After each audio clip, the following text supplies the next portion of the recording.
اعوذ باللہ من الشیطان الرجیم بسم اللہ الرحمن الرحیم رب اشرح لی صدری ویسر لی امری واحلل عقدۃ من لسانی یفقہوا قولی اللہم ارنا الحق حقا وارزقنا اتباعہ وارنا الباطل باطلا وارزقنا اجتنابہ رب انی لما انزلت الی من خیر فقیر رب اشرح لی صدری ویسر لی امری واحلل عقدۃ من لسانی یفقہوا قولی۔ یا حسرتن علی العباد ما یأتیہم من رسول الا کانوا بہ یستہزئون۔ اللہ تعالیٰ کلام مجید میں سورہ یاسین میں فرما رہا ہے یا حسرتن علی العباد ما یأتیہم من رسول الا کانوا بہ یستہزئون۔ افسوس ہے انسانوں کی حالت کے اوپر، انسانوں کی حرکتوں کے اوپر۔ یا حسرتن، حسرت کی بات ہے، بہت ہی حسرت کی بات ہے۔ علی العباد ما یأتیہم من رسول الا کانوا بہ یستہزئون۔ ان کو ہم جب بھی کوئی ان کے پاس اپنا رسول بھیجتے ہیں، کوئی پیغام پہنچانے والا، اصلاح کرنے والا بھیجتے ہیں تو وہ اس کا ضرور مذاق اڑاتے ہیں۔ اور پھر اللہ تعالیٰ دوسری جگہ فرماتا ہے کہ یا ایہا الانسان ما غرک بربک الکریم الذی خلقک فسواک فعدلک فی ای صورت ما شاء رکبک۔ اے انسان، تجھے کس چیز نے اپنے رب کی یاد سے دور کر دیا ہے؟ اللہ تعالیٰ خود بندے کو بلا رہا ہے کہ اے انسان، تجھے کس نے اپنے رب سے دور کر دیا ہے؟ ما غرک بربک الکریم، وہ رب تو بہت کرم کرنے والا ہے، پیار کرنے والا ہے، محبت کرنے والا ہے، شفقت کرنے والا ہے۔ تجھے کس چیز کی محبت نے، کس غفلت نے اس کرم کرنے والے رب سے دور کر دیا ہے؟ اور وہ رب انسانوں کو خیر کی طرف بلاتا ہے اور بار بار بلاتا رہتا ہے۔ اگر کبھی آپ کو موقع ملا ہو، ویسے تو ہم قرآن پاک ترجمے کے ساتھ پڑھنے کی کوشش بھی کرتے رہتے ہیں، سنتے بھی ہیں، لیکن اگر کبھی آپ کو موقع ملے تو آپ آخری چند پارے 27، 28، 29، 30 یا 28، 29، 30 ان کا ترجمہ لگاتار اگر آپ سنیں، کبھی سفر میں ہو یا کچھ، تو آپ بار بار ایسی آیات دیکھیں گے کہ اللہ تعالیٰ خوشخبریاں سنا رہا ہے اور اللہ تعالیٰ عذاب سے ڈرا رہا ہے۔ اللہ تعالیٰ خوشخبریاں سنا رہا ہے، اللہ تعالیٰ عذاب سے ڈرا رہا ہے، پچھلی قوموں کے عذاب کے واقعات بھی بتا رہا ہے اور خیر طلب کرنے والوں کے لیے خوشخبریاں بھی بتا رہا ہے، دنیا والی بھی اور آخرت والی بھی۔ تو کبھی کبھی انسان یہ سوچنے میں مجبور ہو جاتا ہے کہ اللہ کو کیا ضرورت پڑی ہے کہ بندے کو بار بار قائل کرے، بار بار قائل کرے، بار بار قائل کرے۔ میں تو جب سنتا ہوں تو مجھے تو اللہ کے لیے حیا آنے لگ جاتی ہے۔ یا اللہ، تیری شان نہیں ہے کہ تو ہم جیسے بندوں کو بار بار کہے مان لو، مان لو، مان لو، مان لو، مان لو۔ تو بادشاہ ہے، بادشاہوں کا بادشاہ ہے، مالک کل ہے، خالق کائنات ہے، اول تو ہے، آخر تو ہے، ظاہر تو ہے، باطن تو ہے۔ تیری تو شان یہ تھی کہ عالم ارواح میں بندوں کو کہا تھا کہ الست بربکم، کیا میں تمہارا رب نہیں ہوں؟ اور ارواح نے کہہ دیا تھا کہ بے شک تو ہی ہمارا رب ہے۔ تو تیری تو شان یہ تھی کہ تو کافی ہو جاتا تو اپنی شان سے، اپنے تکبر سے، اپنے جلال کے ساتھ بیٹھا رہتا اور انسانوں کو دنیا میں بھیج کے ان کو آزمائش میں رکھتا، ان کے لیے مختلف آثار، مختلف آسائشیں، مختلف آزمائشیں بھیجتا رہتا۔ جو خیر کا طالب رہتا، جو حق پہ قائم رہتا، اس کو جنتوں سے نواز دیتا، اس کے اوپر رحمتیں کرتا۔ جو نہ آتا اس کو ڈسکارڈ کر دیتا، پرانے کاغذ کی طرح، کسی کچرے کی طرح پھینک دیتا۔ تجھے کیا فرق پڑنا تھا، تو بادشاہ ہے۔ اچھا، الست بربکم والا تو نے کیا، لیکن تیری رحمت کہ انسان کو اس دنیا میں آنے کے بعد پھر ریمائنڈر دیے، بار بار دیے۔ لیکن اگر اللہ اتنا ہی کہہ دیتا کہ والعصر ان الانسان لفی خسر، کہ قسم ہے زمانے کی، تمام زمانوں کی۔ اللہ تعالیٰ فرماتا ہے زمانہ کون ہے؟ زمانہ میں خود ہوں۔ زمانے کو برا مت کہو کیونکہ زمانہ میں خود ہوں۔ تو اللہ کی شان تھی، اپنی قسم کھا لیتا والعصر ان الانسان لفی خسر، کہ انسان بنا ہی خسارے کے لیے، انسان ہے ہی خسارے میں ہے۔ الا الذین آمنوا وعملوا الصالحات، سوائے ان چند لوگوں کے جو ایمان لے آئیں اور پھر وہ جس چیز پر ایمان لے آئیں، اللہ کے پیغام پر ایمان لے آئیں، اس کے اوپر عمل بھی کریں۔ وَتَوَاصَوْا بِالْحَقِّ وَتَوَاصَوْا بِالصَّبْرِ، نہ صرف ایمان لائیں، نہ صرف عمل کریں، بلکہ دوسروں کو بھی صبر کی اور حق کی تلقین کرتے رہیں۔ بس اتنا کہہ دیتا، یہ بھی کافی تھا نا، اس کی شان ہے۔ ہم انسان ہیں تو ہماری بھی انا اتنی ہو جاتی ہے کہ ایک بچے کو ایک دفعہ بلائیں کہ ادھر آؤ اور وہ نہ سنے تو ہمیں تو اتنا غصہ آ جاتا ہے کہ اس نے سنا نہیں۔ 2 دفعہ تیسری دفعہ تو ہم پتہ نہیں کیا کیا کرنے لگ جاتے ہیں، چیخنے چلانے لگ جاتے ہیں، اور کچھ نہ ہو تو ہمارا بس چلے تو مارنے پیٹنے لگ جاتے ہیں۔ تو اللہ تو ایسا بادشاہ ہے، مالک ہے، خالق ہے، رازق ہے، مالک ہے کل کائنات ہے، اس کو کیا ضرورت پڑی تھی کہ بار بار یاد کراتا رہتا۔ کبھی کہہ رہے ہیں الرحمن علم القرآن خلق الانسان علمہ البیان، میں بہت رحم کرنے والا ہوں، میں نے ہی تمہیں پیدا کیا ہے، میں نے ہی تمہیں علم دیا ہے، میں نے ہی تمہیں سب کچھ سکھایا ہے، میں نے ہی تمہیں بولنا سکھایا ہے۔ اور پھر ساری نعمتیں گنواتا ہے ایک ایک۔ وہ یہ بھی کہہ سکتا تھا جو کچھ تمہارے پاس ہے سب میں نے دیا ہے، فَبِأَيِّ آلَاءِ رَبِّكُمَا تُكَذِّبَانِ، نہیں، اس نے کہا یہ نعمتیں ہم نے دی، یہ کشتیاں ہم نے دی، یہ پھل ہم نے دیے، یہ کائنات کی ہر چیز ہم نے تمہارے لیے بنائی۔ ایک ایک چیز گنواتا ہے سورہ رحمان میں۔ پھر یہی کافی نہیں، پھر بار کرا اما یتساءلون عن النبأ العظیم الذی ہم فیہ مختلفون، کہ تم نے میرے پاس مڑ کے آنا ہے، میں پھر حساب کر دوں گا تمہارے ساتھ اس چیز کا جس کے بارے میں تم لوگ اختلاف رکھ رہے ہو۔ کلا سیعلمون ثم کلا سیعلمون، تمہیں بہت جلدی پتہ چل جائے گا، فکر نہ کرو، بہت جلدی پتہ چل جائے گا۔ پھر بتا رہا ہے الم نجعل الارض مہادا، کیا زمین ہم نے تمہارے لیے بچھونا نہیں بنائی، والجبال اوتادا، اور پہاڑوں کو میخیں نہیں بنایا، وخلقناکم ازواجا، اور تمہیں جوڑے جوڑے بنایا۔ بتاتا گنواتا جاتا ہے۔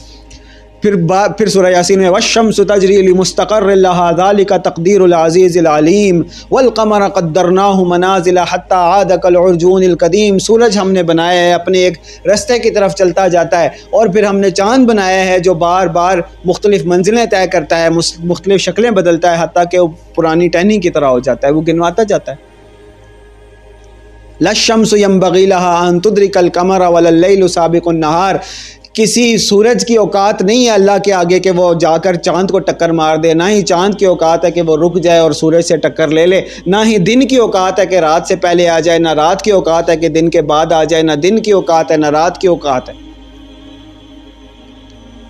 النجم والشجر یسجدان، پھر فرماتا ہے کہ جو درخت تم دیکھتے ہو، تو ستارے تم دیکھتے ہو، وہ سب کچھ اللہ تعالیٰ کو سجدہ کرتا ہے۔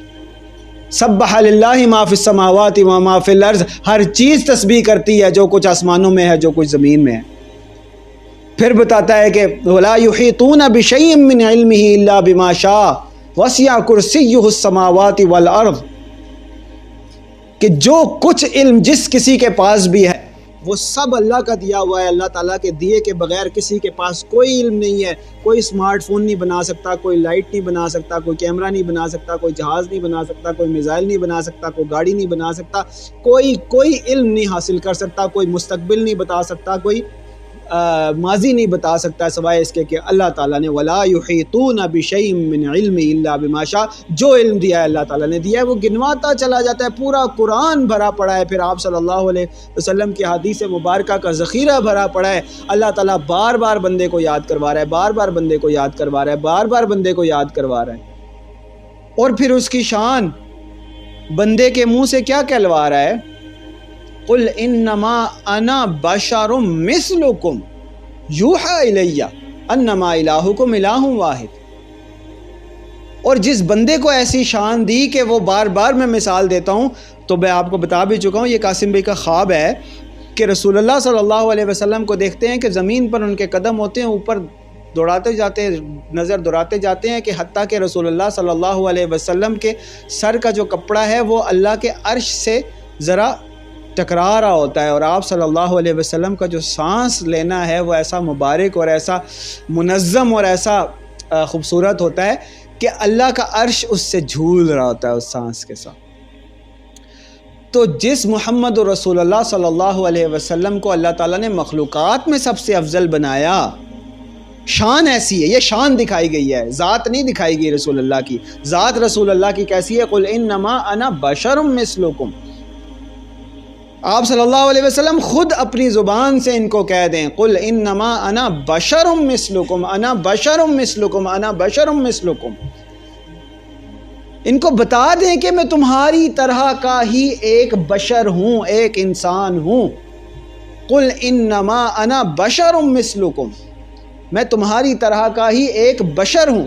یوحا الیہ، ہاں ایک فرق ہے کہ میرے اوپر اللہ تعالیٰ کی طرف سے وحی آتی ہے، اور وحی کیا آتی ہے؟ انما الہکم الہ واحد، کہ تمہارا رب ایک ہے، اس کے ساتھ ذات میں، اس کے ساتھ صفات میں، اس کے ساتھ مقام میں کوئی شریک نہیں ہے، کوئی شریک نہیں ہے۔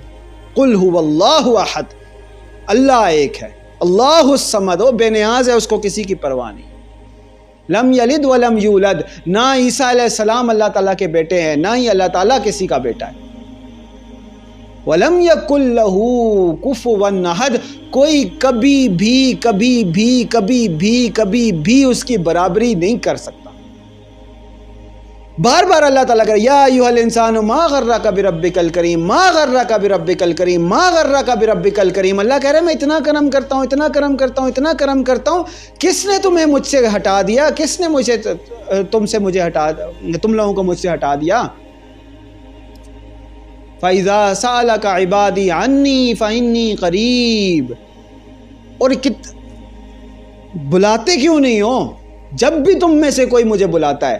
فَإِذَا سَأَلَكَ عِبَادِي، جب بھی رسول اللہ صلی اللہ علیہ وسلم آپ سے کوئی میرے بارے میں پوچھے۔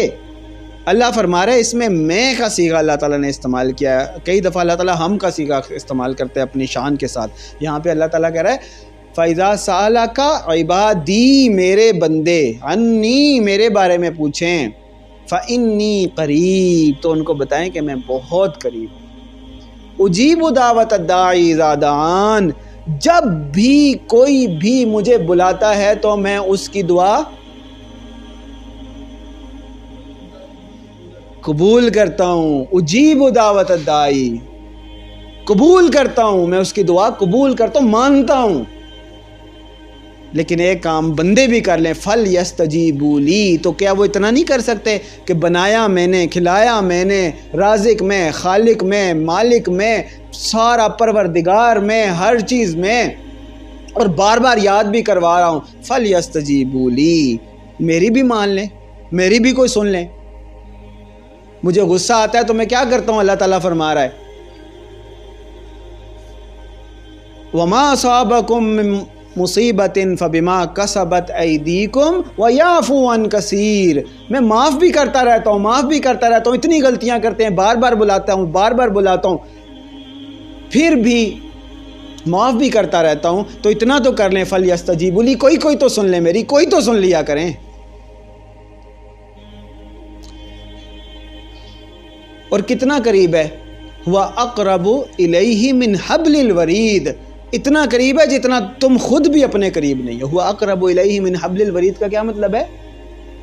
وہ اللہ تمہیں اتنا جانتا ہے، تم سے اتنا قریب ہے جتنا تم خود بھی اپنے قریب نہیں ہو، تم خود کو بھی نہیں جانتے، تمہیں خود نہیں پتا میرے لیے کیا اچھا ہے، میرے لیے کیا برا ہے، اللہ تم سے زیادہ جانتا ہے۔ ہوا اقرب الیہ من حبل الورید، تمہاری شاہرگ سے زیادہ قریب ہے، اتنا قریب ہو کے اجیب دعوت الداعی اذا دعان، جب اسے بلاؤ تو وہ کہہ رہا ہے میں قبول کروں گا، یہ نہیں کہہ رہا کہ اچھا میں سن کے دیکھوں گا، اپلیکیشن لکھو اپروو ہوگی تو ٹھیک ہے، نہیں، ہر اپلیکیشن اپرووڈ ہے۔ کرنا کیا ہے؟ فَلْيَسْتَجِيبُوا لِي، صرف اتنا کر لو کہ اللہ کی بھی مان لیا کرو، اور ساری بھی نہیں ماننی، ساری بھی ماننے کی کوشش ساری کی کرنی ہے، ہر بات ماننے کی کوشش کرنی ہے، لیکن ساری نہ بھی مان سکے تو وہ یعفو عن کثیر، وہ بہت معاف کر دیتا ہے، بہت معاف کر دیتا ہے، بہت معاف کر دیتا ہے۔ اور وہ آیت مجھے بھول رہی ہے، کسی کو یاد ہو تو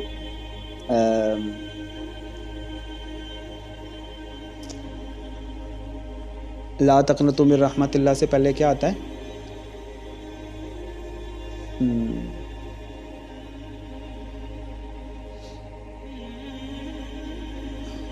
کہ جن لوگوں نے اپنی جانوں پہ ظلم کیا ان کو بتا دیں کہ لا تقنطوا من رحمت اللہ، کہ اللہ تعالیٰ سے مت ڈریں۔ تو جس سے کوئی غلطی ہو جائے، کوتاہی ہو جائے، گناہ ہو جائے، اپنی جان پہ ظلم ہو جائے، یعنی گناہ اپنی جان پہ ظلم ہے. اللہ کا تو اللہ الصمد وہ بے نیاز ہے، اللہ تعالیٰ کا تو کوئی کچھ نہیں بگاڑتا، اپنی جان پہ ظلم کرتا ہے. اس قدر اللہ تعالیٰ کے ریمائنڈرز کے باوجود، اس قدر یاد دہانی کے باوجود، اس قدر شفقت کے باوجود بندہ کیا کرتا ہے؟ بندہ یہ کرتا ہے کہ اللہ تعالیٰ نے جب بتا دیا قل انما انا بشر مثلکم، لیکن ہمارا کام ہے کہ ہم غلو سے باز نہیں آتے، وہی کام کرتے ہیں جو پچھلی قوموں نے کیا. حضرت عیسیٰ علیہ السلام جب اللہ تعالیٰ نے ان کو پیدا فرمایا تو اول ان کے اوپر بہتان لگا دیا. پھر جب ماننے پہ آئے کچھ لوگ تو وہ اس قدر غلو میں آگے چلے گئے کہ انہوں نے تو جہاد کرنا شروع کر دیں، حجتیں کرنا شروع کر دیں، اور انہوں نے کہا کہ اگر اس کا کوئی باپ نہیں ہے تو نعوذ باللہ ثم نعوذ باللہ، اللہ کو باپ قرار دے دیا. اللہ تعالیٰ کہہ رہا ہے کہ کبرت کلمۃ تخرج من افواہہم، اللہ کو گالی دیتی ہو، تمہیں شرم نہیں آتی؟ اور سورہ کہف کے بارے میں بات ہو بھی رہی تھی، اس دن بھی لوگ کہنے لگے، پچھلی دفعہ شاید بات ہو رہی تھی کہ حضرت خضر علیہ السلام کون تھے، ان کے پاس علم کیا آیا تھا. اللہ تعالیٰ نے یہ سکھایا ہے کہ جو بھی تھے خضر علیہ السلام، بے شک حضرت موسیٰ علیہ السلام اللہ کے نبی تھے، لیکن لازم تھا کہ جو علم خاص میں نے کسی کو دیا ہے، جو بغیر لاجک کے میں نے چیزیں کی ہیں، ان کی توجیحات میں، ان کے لاجکس میں نہ پڑھو. فضول اور گھٹیا ترین قسم کے لوگوں کی طرح یہ نہ کرنے کی کوشش کرو کہ یاجوج ماجوج آسمان سے نکلے ہیں، یا کسی شٹل میں آئیں گے، یا زمین سے نکلیں گے، یا کسی سرنگ میں آئیں گے، دجال ٹائم ٹریول ہے یا نہیں ہے. ایسی توجیحات مت کرو. ایسی توجیحات ہی یہود کی طرح لے کر چلی جاتی ہیں وہاں تک کہ وہ کہنے لگ جاتے ہیں، غلو کر جاتے ہیں، حضرت عیسیٰ علیہ السلام کی حمایت میں اس قدر آگے چلے جاتے ہیں نعوذ باللہ کہ وہ اللہ تعالیٰ کو ان کا باپ قرار دے دیتے ہیں. استغفر اللہ استغفر اللہ استغفر اللہ. کبرت کلمۃ تخرج من افواہہم. سورہ کہف نے ہمیں یہی سکھایا ہے کہ جو چیز اللہ تعالیٰ نے کر دی، حضرت عیسیٰ علیہ السلام کو بغیر باپ کے پیدا کیا تو کر دیا، ہمیں قبول ہے. ہمیں اس کے لیے کسی لاجک کی ضرورت نہیں ہے، کسی باپ کو زبردستی بیچ میں گھسانے کی ضرورت نہیں ہے. جو کوئی ایسے کرے گا وہ تہمت باندھے گا مریم علیہ السلام کے اوپر بھی، عیسیٰ علیہ السلام کے اوپر بھی، اور گالی دے گا نعوذ باللہ ثم نعوذ باللہ اللہ تعالیٰ کو. لیکن انسان ہے کہ اسی ڈگر پہ چلا جاتا ہے، اسی ڈگر پہ چلا جاتا ہے، اسی ڈگر پہ چلا جاتا ہے. سبز گنبد والے منظور دعا کرنا، نعوذ باللہ سبز گنبد والے سے ہی اللہ تعالیٰ نے کروایا کہ قل انما انا بشر مثلکم، میں دعائیں قبول نہیں کرتا، میں تمہاری طرح کا ایک انسان ہوں. کہ سایہ نہیں کوئی، قل انما انا بشر مثلکم، میں تمہاری طرح کا ایک بندہ ہوں، غلو مت کرو. میرا بھی ویسے ہی سایہ ہے جیسے تم سب کا ہے، میری بھی ویسے ہی حاجتیں ہیں جیسے تم سب کی ہیں. بھوک مجھے لگتی ہے تو مجھے بھی پیٹ پہ پتھر باندھنے پڑتے ہیں. ایسے نہیں کہ خود بخود میرا پیٹ سیدھا رہے، میں پتھر باندھوں گا تو تب مجھے کمر سیدھی کرنی پڑے گی جیسے باقی سب کو کرنی پڑے گی. اللہ جب چاہے گا معجزہ کر دے گا، وہ اللہ کا معجزہ ہوگا، بندے کا کوئی کمال نہیں ہے، بندے کی کوئی کرامت نہیں ہے. محمد رسول اللہ کے ہاتھ پہ اللہ تعالیٰ نے معجزات کیے، موسیٰ علیہ السلام کے ہاتھ میں اللہ تعالیٰ نے معجزات دیے، عیسیٰ علیہ السلام کو معجزے سے اللہ تعالیٰ نے پیدا کیا. یہ سب اللہ تعالیٰ کے بندے ہیں. قل انما انا بشر مثلکم، تمہاری طرح کے سب بندے ہیں. فرق صرف اتنا ہے، یوحا الیہ، ان کی طرف اللہ تعالیٰ کی وحی آتی ہے، اور وحی بھی یہی آتی ہے انما الہکم الہ واحد، کہ تمہارا رب صرف ایک ہے. اور بندے اس قدر غلو میں پڑتے ہیں، اس قدر غلو میں پڑتے ہیں، اس قدر غلو میں پڑتے ہیں، اس قدر حد سے تجاوز کر جاتے ہیں کہ پھر غوث کو بھی غوث اعظم، اللہ کے بندے کو بھی غوث اور غوث اعظم کہنے لگ جاتے ہیں. یہی حرکت حضرت نوح علیہ السلام کے قوم نے بھی کی تھی نا، کہ وہ یغوث و یعوق و نصر، انہوں نے بھی کہا تھا کہ ہمارے پاس غوث اعظم ہے، اس کا بت ہے ہمارے پاس. انہوں نے کہا تھا کہ اس کو ہم ترک نہیں کریں گے. غوث اعظم کا بت انہوں نے بھی بنا کے رکھا ہوا تھا. اللہ تعالیٰ نے قرآن میں ذکر کیا ہے سورہ نوح میں، وہ یغوث و یعوق و نصر، کہ ان کے بت کا نام ہی غوث اعظم تھا. ایک تو اللہ تعالیٰ کی طرف سے جو بندہ آ گیا، اللہ تعالیٰ نے جس کو اصلاح کرنے کے لیے بھیجا، اسی کے اوپر غلو کرنا شروع کر دیا، حد سے بڑھنے لگ گئے. اللہ تعالیٰ بار بار ایک ایک اصول کلیئر کر چکا ہے، حالانکہ اللہ کی شان یہی تھی کہ وہ صرف کہہ دیتا کہ جو مانے گا وہ صحیح ہے، جو نہیں مانے گا وہ عذاب کا شکار ہوگا. یہ اصول بھی اللہ تعالیٰ نے بتا دیا، یا ایھا الذین آمنوا لا تقدموا بین یدی اللہ ورسولہ، اللہ اور اس کے رسول، اللہ کے حکم سے آگے نہیں بڑھنا. اللہ نے 4 رکعتیں کہی ہیں فرض، تو 4 ہی پڑھنی ہیں. 5 پڑھنے والا گناہگار ہے، گستاخ ہے، نافرمان ہے. محمد رسول اللہ کو بشر کہا ہے تو بشر ہی مانے جائیں گے. محمد رسول اللہ کو نور کہنے والا گستاخ ہے، نافرمان ہے، مشرک ہے. دعا اللہ تعالیٰ سے کی جائے گی، اللہ تعالیٰ ہی قبول کرتا ہے. سبز گنبد والے منظور دعا کرنا کہنے والا نعوذ باللہ ثم نعوذ باللہ وہ مشرک ہے، شرک کر رہا ہے. اللہ تعالیٰ کے ساتھ اللہ کی شان میں محمد الرسول اللہ کو شامل کر رہا ہے. محمد الرسول اللہ اسی لیے تو آئے تھے کہ اللہ تعالیٰ کے شان میں کسی کو شامل نہ کیا جائے. اللہ تعالیٰ کی شان بتانے کے لیے آئے تھے، کلیئر کرنے کے لیے آئے تھے. سبحان ربک رب العزت عما یصفون، وہ پاک ہے ان تمام چیزوں سے. جو یہ اور عزت والا رب ہے وہ تمام چیزوں سے پاک ہے. یہ سب لوگ جس میں جو صفات اس کے ساتھ جو ایڈیشنل چیزیں اس کے ساتھ منسوب کرتے ہیں وہ ان چیزوں سے پاک ہے. صرف اللہ کی شان ہے وہ بیٹے دیتا ہے، صرف اللہ کی شان ہے وہ غوث اعظم ہے، صرف اللہ کی شان ہے وہ دستگیر ہے، صرف اللہ کی شان ہے وہ داتا ہے، صرف اللہ کی شان ہے کہ وہ اولاد دینے والا ہے، صرف اللہ تعالیٰ کی شان ہے کہ وہ مسئلے حل کرنے والا ہے، صرف اللہ تعالیٰ کی شان ہے کہ وہ دعائیں قبول کرتا ہے، صرف اللہ تعالیٰ کی شان ہے جسے چاہتا ہے نوری مخلوق بنا دیتا ہے، جسے چاہتا ہے ناری مخلوق بنا دیتا ہے، جس کو چاہتا ہے خاکی مخلوق بنا دیتا ہے. اللہ تعالیٰ کے ساتھ کوئی اس طرح کی چیزیں منسوب کرنے والے وہ تمام کے تمام شرک کر رہے ہیں. اور اللہ تعالیٰ نے حضرت نوح علیہ السلام کے دور میں بھی ان سے کہا تھا کہ غوث اعظم کو چھوڑ دو، صرف اللہ تعالیٰ کی عبادت کرو. اگر کوئی عبد القادر جیلانی تھے تو اللہ کے ہاں ایک بندے ہوئے ہوں گے. اس کا یہ مطلب نہیں کہ ان کا مزار بنا کر اس پہ سجدے کرنا شروع کر دو. اس کا یہ مطلب نہیں ہے کہ یہ کون سا پاک پتن پہ کوئی مزار بنا لو اور اس کو چومنا شروع کر دو، جگہ جگہ پہ مزار بنا کر اس کے اوپر سبز جھنڈے لگانا شروع کر دو. نہیں، محمد الرسول اللہ صلی اللہ علیہ وسلم اونچی قبروں کو سیدھا کرنے کے لیے آئے تھے. محمد الرسول اللہ غوث اعظم کا بت توڑنے کے لیے آئے تھے. محمد الرسول اللہ جھوٹی سبز پگڑیوں جیسے فتنوں کو ختم کرنے کے لیے آئے تھے. محمد الرسول اللہ سکھوں جیسی مشابہت بنانے کو ختم کرنے کے لیے آئے تھے.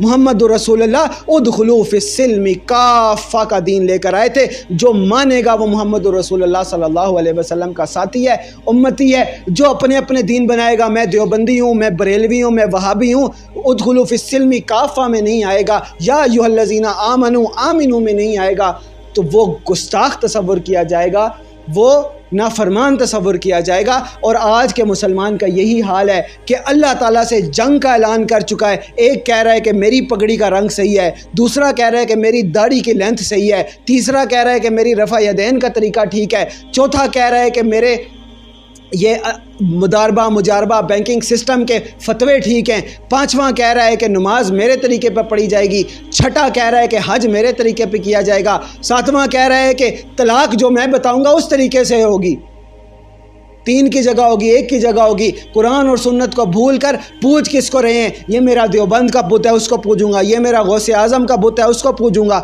یہ میرا بریلویت کا بت ہے اس کو پوجوں گا، یہ میرے باپا جی کے پتہ نہیں کیا ہیں اس کو پوجوں گا.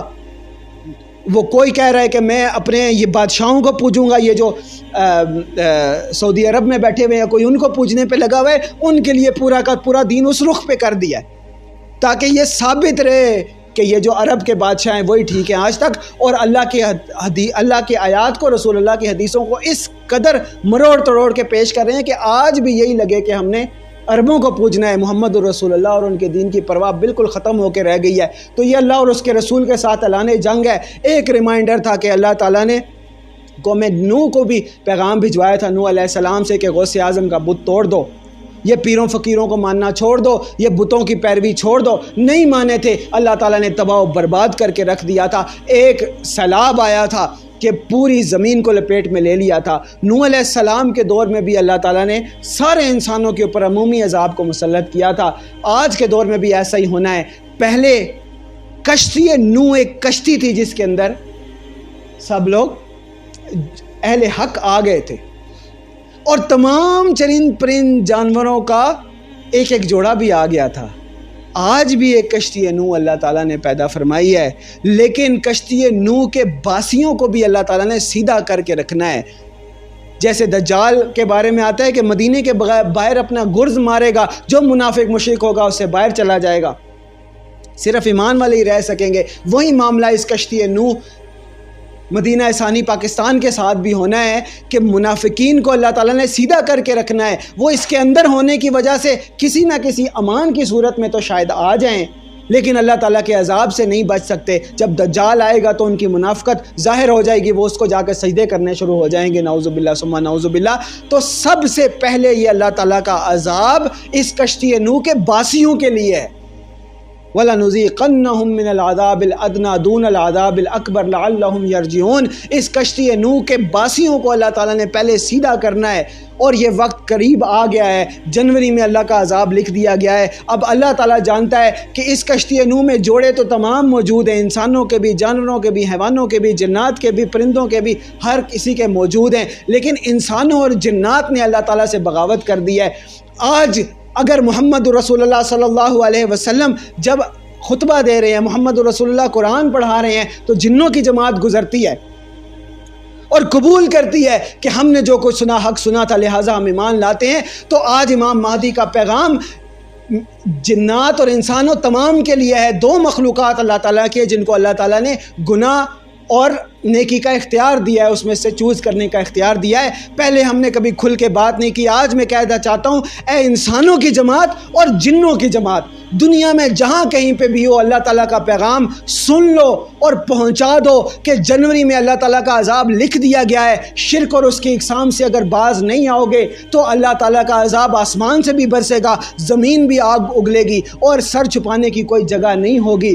اور پھر جس کو چاہے گا اللہ تعالیٰ ہی اس میں پناہ دے گا. لیکن بہت سو کے لیے جنوری کا عذاب شروع ہونے سے پہلے توبہ کا دروازہ بھی شاید بند ہو چکا ہو. لہٰذا اللہ تعالیٰ ہمیں تمام انسانوں کو اور تمام جنات کو حق کی پیروی کرنے کی توفیق عطا فرمائے. شرک اور اس کی اقسام سے اللہ تعالیٰ ہمیں محفوظ رکھے، اور جن تک ہدایت اور دعوت پہنچ چکی ہے اللہ تعالیٰ ان کو استقامت عطا فرمائے. ہمارے قدم نہ ڈگمگائیں، ہمارے قدم نہ لڑکھڑائیں. اور یہ جتنے بھی لوگ جن کو بعض کو باقاعدہ اللہ تعالیٰ کی طرف سے یا اللہ تعالیٰ کے بندوں کی طرف سے ڈائریکٹ احکامات آ گئے ہیں، وہ ذرا بھی دیر نہ کریں، کیونکہ نہ سمجھو گے تو مٹ جاؤ گے. اے پاکستان والو، تمہاری داستان تک بھی نہ ہوگی. داستانوں میں اقول قولی ھذا واستغفر اللہ لی ولکم ولسائر المسلمین والمسلمات والمؤمنین والمؤمنات والصلاۃ والسلام علی سیدنا محمد. یہ ایک اسپیسیفک ڈومین تھا. شرک بہت زیادہ یہ ایک خاص فرقہ کرتا ہے، اور انہوں نے پیری فقیری اور پوجا پاٹ اور پتہ نہیں کیا کیا انہوں نے شروع کیا ہوا اسلام کا نام دے کے. تو اس کو اسپیسیفکلی ایڈریس کرنا رہ گیا تھا.